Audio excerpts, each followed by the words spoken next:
Welcome to the Dan Casper Show podcast, your chance to catch the full show anytime, anywhere. If you missed it live on the radio, no worries. We've got you covered with all the sports talk, opinions, interviews, and conversations from the show. From the Packers to the Brewers to the biggest stories in sports and around Wisconsin, it's all right here. This is the Dan Casper Show podcast.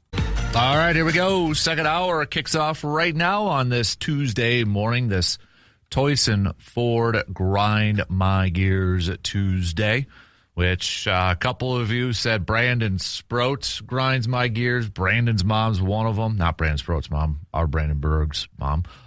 Jared from Manitowoc just said Christian Yelich in the lineup grinds my gears.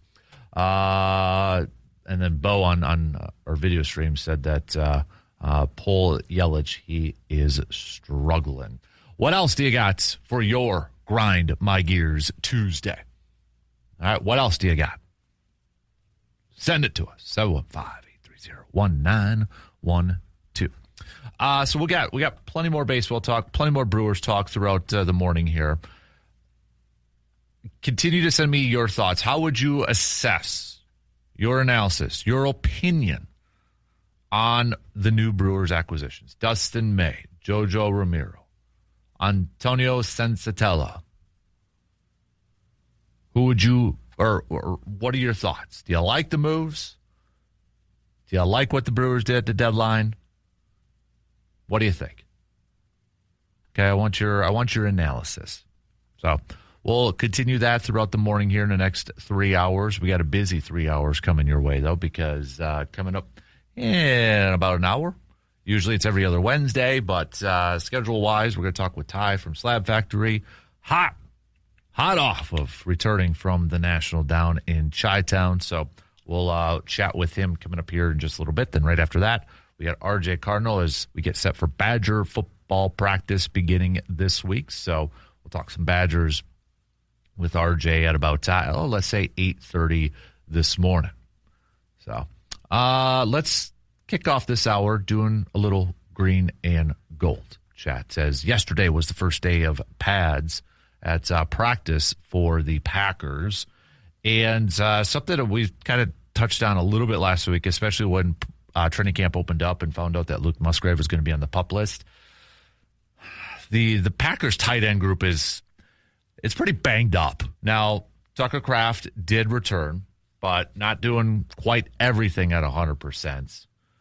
And right now, only 3 of the 8 Packers tight ends on their roster are healthy and available. R.J. Maryland sat out yesterday with a hamstring injury. Luke Lackey suffered an injured left foot. So right now, it's a little thin. McCullen Castles, Packers apparently are going to be signing him.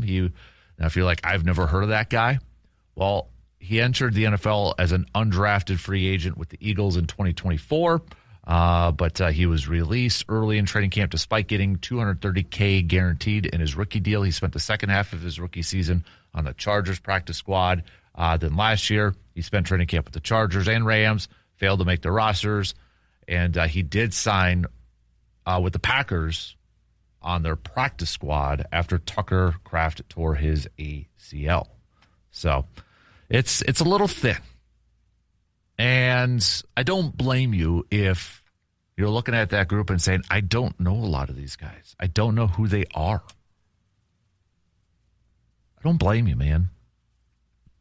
That's why if I'm Goody, I'm looking for some other guys that are like veterans that I'm not saying necessarily just go get a name to get a name. But, man, I'd like somebody that maybe has played for a little bit, has contributed a little bit, and can help out this offense because, yes, a lot is going to depend on Tucker Kraft. And Tucker Kraft is tight end number 1 by far and away. But after that, there's some serious question marks with this depth. And there's still some names that are out there that if I'm Green Bay, I wouldn't mind kicking the tires a little bit. Why not? Like I wouldn't mind it. For example, Juno Smith spent last year with with the Steelers. And yeah, he only had 222 yards, but he spent some time with Tennessee with Matt LaFleur there. His best year, 2024, was with Miami when he put up 884 yards. Kick the tires on that. Heck, maybe even a Zach Ertz or a Will Dissly. Mercedes Lewis still wants to play for Cry Eye. But there's a couple of names out there that I would really like to see Goody try to kick the tires on it and bring in some depth. Because if Tucker Kraft, and I'm not saying if Tucker Kraft goes down, that they'd be in better, they'll be fine with if they bring in like a Smith or that. But I'd feel better about a Smith or a Zach Ertz or a Will Dissly than I would with what we currently have on our roster. Hope I'm wrong, and I hope those guys ball out if their number gets called, but I don't know. With it being yesterday, too, the first day in pads, what else happened yesterday? I'm going to get to the kicker here in a second, but we talked about some of the injuries. By the way, Carrington Valentine, I was going to say Corey Valentine. Carrington Valentine, by the way, is dealing with a hamstring issue. But apparently, Dennis Sutton had himself a day at practice, according to the reporters. 3 TFLs, 3 tackles for loss, including one in which he tossed rookie running back Jaden Nixon like he was a sack of potatoes, according to Bill Huber. He said, quote, "It was an accident," and he also added a couple of pressures. So, good day in pads for him. Lucas Van Ness apparently continues to impress, too. But Trey Smack didn't have the greatest day, which I really hope we don't have to continue to say this for kickers. During a field goal drill, Smack missed a 33-yard extra point, converted from 40, 43, and 48. He missed right and was short from 55. Practice ended with 3 2-minute drills. First, on Jordan Love's possession, Smack drilled the left upright from 52 yards. And then he ended, so he missed it. But he did come back and hit a 33-yarder. So a little up and down, but maybe a little bit more down from yesterday. Again, it's early. Don't want to overreact. I'm trying to be optimistic, not pessimistic about the kicking situation here. But if you want to say you're nervous about kicking, I'm right there with you, man. I'm right there with you. Now, to be fair, as Ryan Wood also noted, McManus in the early goings of camp last year was automatic. And I think that injury really affected McManus in the course of his season last year. And probably why he is no longer with Green Bay. I think that affected him and just could not get it going after that. So, I want to talk a little bit more football here in a sec, but just really quick note, NFL news, Bijan Robinson just agreed to a 3-year extension with the Atlanta Falcons, a 3-year extension worth up to $75 million. It'll make him the highest paid running back in NFL history, and he will receive a record $51 million guaranteed, including 37 of that being a signing bonus. Woo! Running backs getting paid. Running backs getting paid on shorter deals, too. Man. But let's talk a little bit more football. There's an interesting article on The Athletic that was just dropped by Mike Sando, who is a great NFL writer. The 2026 quarterback tiers. How 50 executives and coaches rank 35 veteran quarterbacks. Where do you think Jordan Love ranked? And where do you think he should be ranked? Hit me up. Give me some predictions. I'll tell you where these executives and coaches ranked Jordan Love and see if we agree with it or disagree with it. That's coming up after this quick break. When your vehicle needs attention, make it easy on yourself. Trust the team at AJM Automotive Services in Eau Claire. With 2 convenient locations, AJM makes taking care of your car, truck, or SUV super simple. Need service? Well, scheduling an appointment is quick and easy. Just visit AJMAutomotiveServices.com and book online when it works for you. And if the unexpected happens and you're stuck on the side of the road, AJM's Towing Services is there to help get you and your vehicle where you need to go.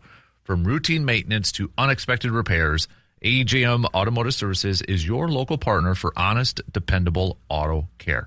2 Eau Claire locations, easy online scheduling. Trusted service when you need it the most. That's AJM Automotive Services. All right. Well, a few of you sent in some predictions. Where is Jordan Love going to land on this list? Done by The Athletic, where they polled 50 executives, 50 NFL executives and coaches, ranking 35 veteran quarterbacks. They got it in tiers, too, okay? Tiers, but also numbers. Tier 1, Patrick Mahomes is number 1. Tier 2, still tier 1, but tied for number 2, Josh Allen and Matthew Stafford. Continuing in tier 1, Joe Burrow came in at number 4. And now we go into tier 2. So just 4 quarterbacks in tier 1. Tier 2, number 5, Lamar Jackson. Number 6, Justin Herbert. Number 7, Dak Prescott. Number 8, he's tied with another one, but Drake May and Jared Goff.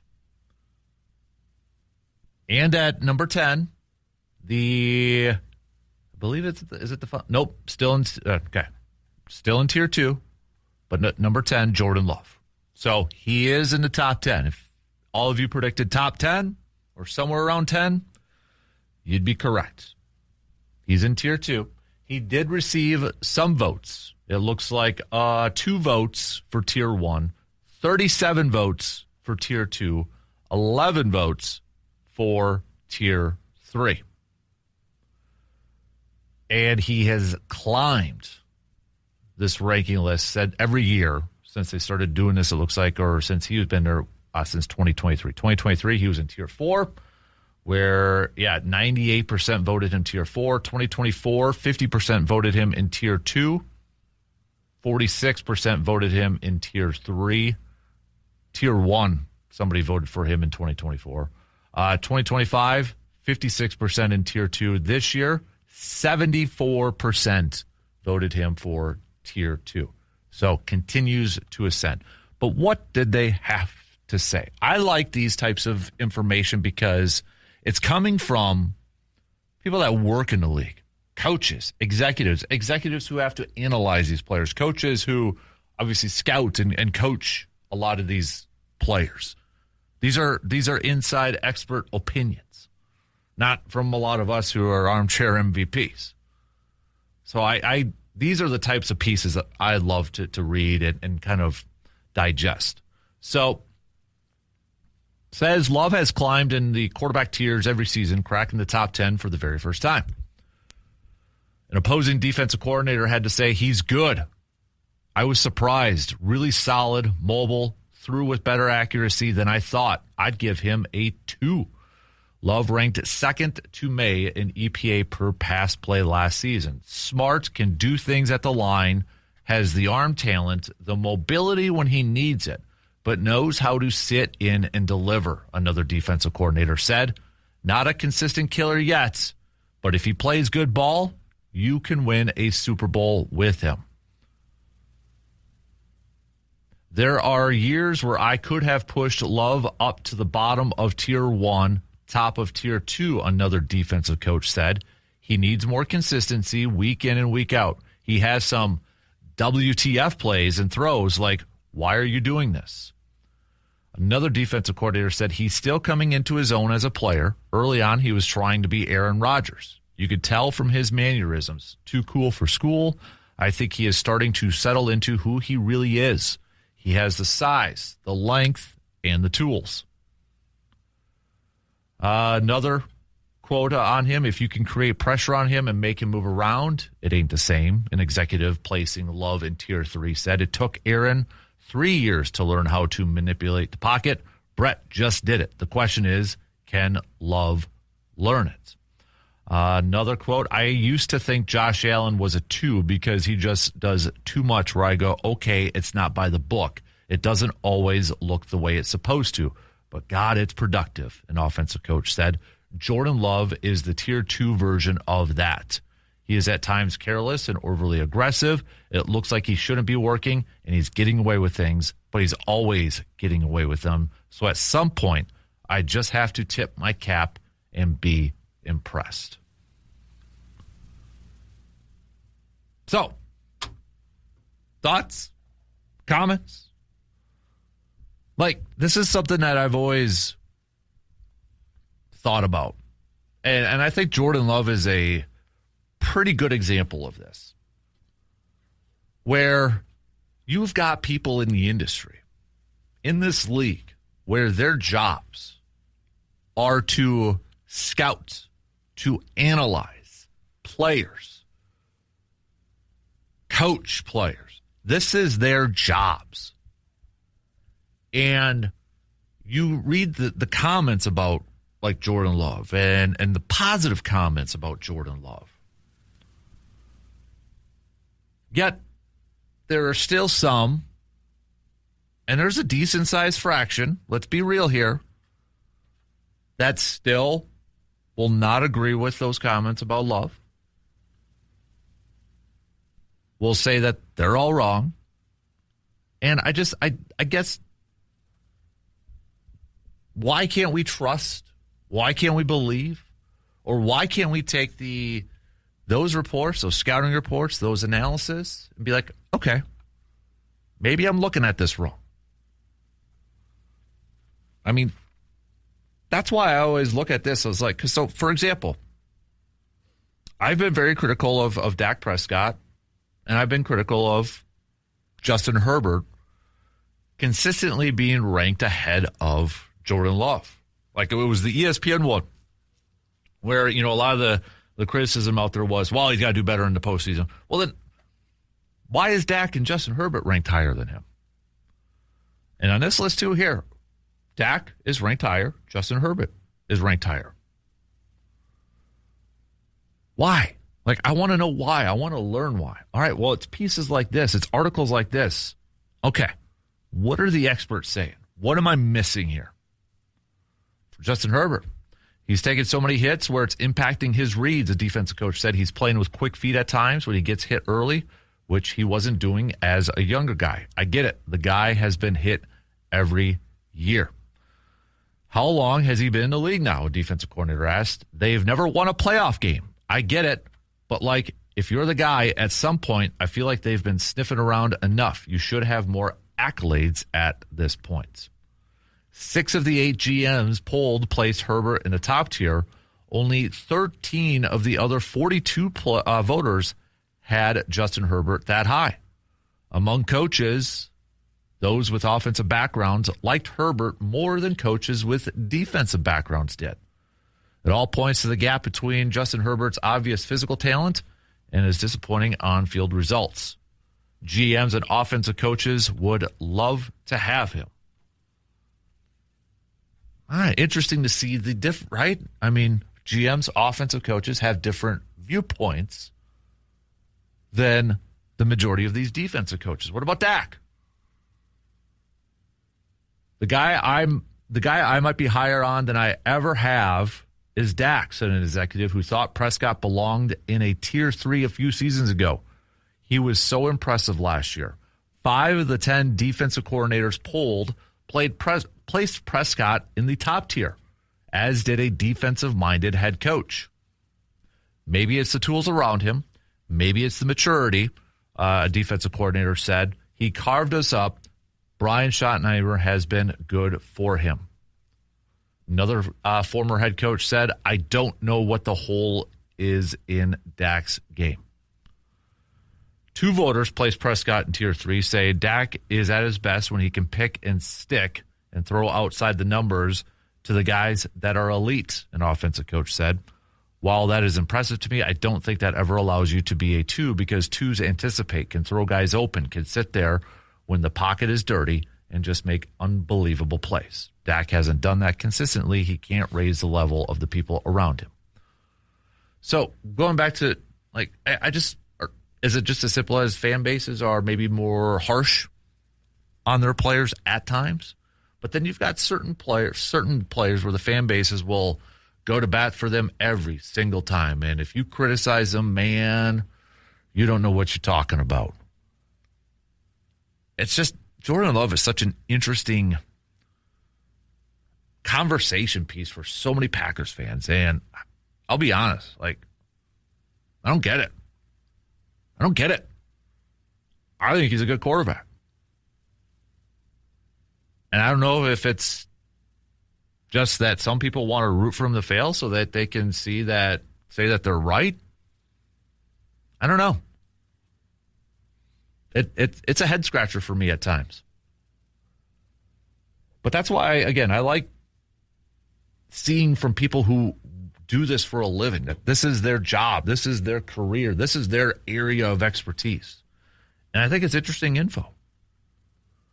Just really quick, Tier 3, Brock Purdy and Caleb Williams were tied at 11. Jaden Daniels, 13. Baker Mayfield, Sam Darnold, tied at 14. Trevor Lawrence, 16. Jalen Hurts, 17. Jalen Hurts is a weird one, too, because I feel like a couple years ago, man, Jalen Hurts was top 5. And now it just seems like in a lot of these lists, he is trending downward. Bo Nix, 18. Aaron Rodgers, 19. C.J. Stroud, 20. This is still Tier 3, by the way. Daniel Jones, Tier 3 at 21. Bryce Young, 22. Kyler Murray, 23. Jackson Dart, 24. Cam Ward, 25. Tyler Shoe tied at 26 with Tua. Kirk Cousins, 28, still in Tier 3. Now we get to Tier 4. Malik Willis. Geno Smith at 30. Deshaun Watson, 31. Michael Penix Jr., 32. Jacoby Brissett, 33. J.J. McCarthy, 34. Number 35. Shedeur Sanders. Did get 1 vote for Tier 3. All right, I got to take a quick break. Back with plenty more, though, coming up in just a few minutes. Nobody plans for an accident, but when the unexpected happens, you want a team that you can trust. At Superior Auto Body in Eau Claire, they are proud to be locally owned and operated, providing a quality collision repair and hometown service to drivers throughout the Chippewa Valley. Their experienced team takes pride in every repair, treating your vehicle with the same care and attention that they would give their own. When you need collision repair that you can count on, choose the people who live and work right here in your community. Superior Auto Body in Eau Claire, locally owned, locally trusted, and here to get you back on the road. Oh, we got a few messages on the 105 stream. We've got resident Lions fan Tom from across the pond saying Goff higher than Love. Interesting. Zach says Dak higher than Love is interesting too. Zach also says, I could talk quarterback all day. I'm with you, Dan. I don't understand why Jordan Love gets underrated by so many fans. If you look at everything, his stats, the injuries he's had, and the injuries at wide receiver, what he has done is pretty impressive. He's a top 10 to me. I think he takes a step forward this season. Carl from Colfax also saying that Jordan unfortunately follows 2 Hall of Famers, and some want that standard. He's a top 10 quarterback that most teams would love to have. I, for one, am glad he is our quarterback. Yeah, that's something a few weeks ago I think it was that first list on ESPN that brought up. I think that's something that does work against Jordan Love, whether it's intentional or not intentional. The standard is so high. Everybody talks about the Dallas Cowboys quarterback, like the quarterback for the Cowboys that wears a star. And yeah, it's a big job, and it's a highly marketed job, if you will. But if you want to look at it from a performance standpoint, I mean, you're talking about Green Bay, before Jordan Love, 7 MVPs between 2 quarterbacks, couple championships. I don't want to get into a debate about whether they should have more or not. Yes. But it is the standard. It's not only just Jordan Love replacing Aaron Rodgers, it's Jordan Love replacing Brett Favre, too. Because Aaron Rodgers came in. I don't think anybody expected him to have 4 MVPs, one more than Favre. And the odds said no. And the fact that it's a debate now whether you want Rodgers or Favre, who do you think is better? I think kind of tells you like, oh, okay, that's pretty darn impressive. And the fact that there's no way a team is going to find 3 good quarterbacks in a row because nobody else has done that. 49ers, Montana, Young. Nobody else has found 3 straight really good quarterbacks. And I don't know if Jordan Love's going to be an MVP, and I don't know if he's going to win a Super Bowl. I hope so. I hope, in 10, 15, however many years it is, I hope we're talking about, number 10 is going to be up on that Lambeau Field facade right next to number 12.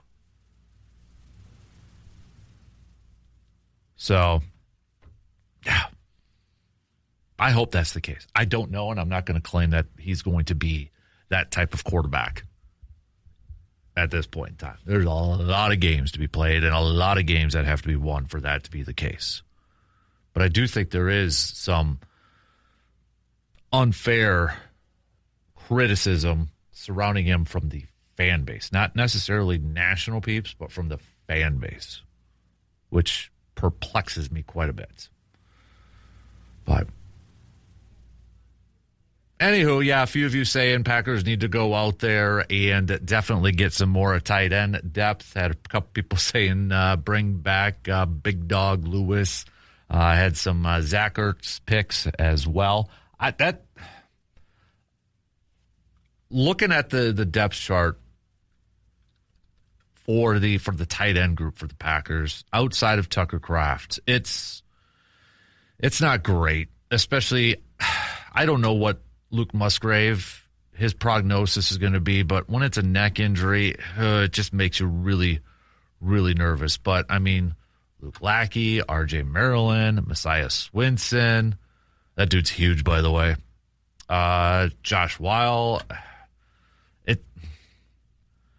I wouldn't mind another veteran in this group. Everything's going to flow through Tucker, and it should.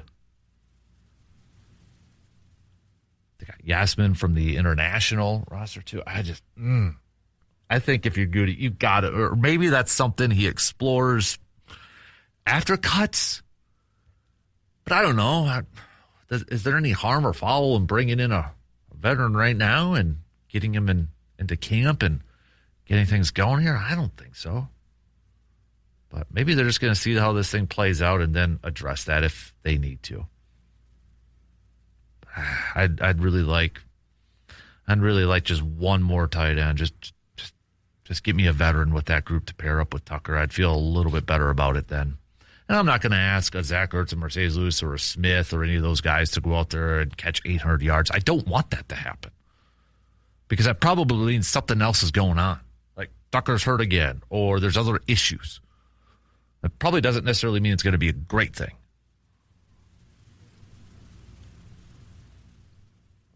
Or maybe we can, it'd be like the 2010 season when Finley goes down and it's It's the Donald Lee era at tight end, or the Andrew Corliss era at tight end for the Packers. Remember that 2010? Corliss was a rookie. Donald Lee. But all right, we got to take a quick break as we start to wrap up the second hour. We're going to talk with Ty here in just a little bit, about 15 minutes. Send me your Toyson Ford Grind My Gears Tuesday. Make it appropriate. Have fun with it, though, too. All right? What is grinding your gears? Shoot them on over to that Shoe Doctors bullpen line, or you can send them on over to the Section 105 chat, too. So, Bo says Aaron Rodgers in Tier 3 is mind-blowing. Bo, is it because you think he should be higher or lower? I think we all know Aaron's not the same Aaron. It's just one of those things. Honestly, he's a little bit higher than I thought they would give him credit for, if I'm being real. But all right, we'll take a quick break, and we'll be back to wrap up things after these few words. When you're looking for your next vehicle, choose a dealership that knows and cares about the community it serves. Toyson Ford in Chippewa Falls is proud to be locally owned and operated, providing hometown service and a better buying experience for drivers throughout the Chippewa Valley. Whether you're looking for a new Ford, a quality pre-owned vehicle, or trusted service for the vehicle you already own, the team at Toyson Ford is here to help. Experience the difference of shopping local. Toyson Ford in Chippewa Falls, your hometown dealer. Don't forget, the Eau Claire Express are on the road tonight. Final road game for the regular season for the Express. Then they'll wrap up their regular season with 4 straight at Carson Park, which includes Thursday's last tailgate Thursday game. So, hey, tell you what, I've got some GA tickets for this thing. Okay? I've got some GA tickets for this. Let's give some away for Thursday night's game against Duluth. How about this? Since we're going to be talking with Ty. And by the way, if you have any questions for Ty, for the card collecting, you're just coming back from the National, please send those on over. All right? Please send those on over. Text them. Put them on the video stream if you want. Love it. Ty loves those questions. So, but let's do this. Whether you were a kid, or maybe you still do it, because I still do. I mean, I'm trying to get better into the card collecting game. I do it from more of, I'm approaching it from a historical sports history standpoint sort of thing. But who was a player that you used to, maybe when you were a kid, or you still do, that you love to collect for sports cards or maybe memorabilia in general? Hit me up with a text. And while supplies last, I'll give you a couple tickets for Thursday's Eau Claire Express game. Your first place Eau Claire Express. Your playoff-bound Eau Claire Express. All right. For our last Tailgate Thursday game, too. So I got a few. I'm literally holding them right now. See? There you go. Doing the fan. You can hear it in the mic. Give me a player that when you were a kid you used to collect cards, posters, memorabilia. Maybe you still do. Or who's the player that you still collect? So no right or wrong answer in this thing. So send those on over. While supplies last, I'll give you a couple tickets. You have to stop by the station to be able to pick them up between 9 a.m. and 1 p.m. like today, tomorrow, what's tomorrow? Yeah, today or tomorrow or Thursday. Oh, man, it's already, I'm trying to get my days of the week here. So, all right. We got a few more people chiming in about the Brewers trade here. We got Ben saying after the Skubal trade, I wasn't planning on the Brewers to be big-time spenders because really who was still out there that would have been a big-time move. I think the Brewers did exactly what the Brewers do, find some quality pitching, some veteran pitching, and they'll put their pitching magic on them. I'm expecting May to be a nice contributor. That's the move I really liked. Another texter saying, I think the Brewers did a good job of bolstering up their bullpen. Not sure how the starting rotation is going to look now with May coming in. Do you think it'll be Drowan or Robert Gasser? That's a good question. If we kind of do that, maybe they go 6-man for the rest of the regular season to help preserve like a Miz and some of these guys so they're as fresh as they could possibly be when they get to the postseason. I mean, it wouldn't surprise me at all if it's Miz, Harrison, Logan Henderson, Shane Drowan, Robert Gasser, Dustin May. If that's the route they go to finish up the regular season, then I think if they get to the postseason and it's a 4-man rotation and everybody's the same, or everybody's healthy, excuse me, then it's Miz, Harrison, Henderson, and I think Dustin May.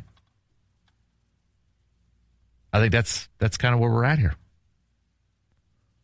Another texter said, I was really in on Skubal going to the Brewers. From the comments from Pat Murphy, it sure seems like that maybe there was something else going on, that Skubal was pushing to go to the Dodgers. Yeah, we played the comments from Pat Murphy in the first hour. If you want to re-listen to him, I don't know. I know there's some people out there that are kind of throwing that idea out there, that thought out there. I don't know, and I don't know if we'll ever know.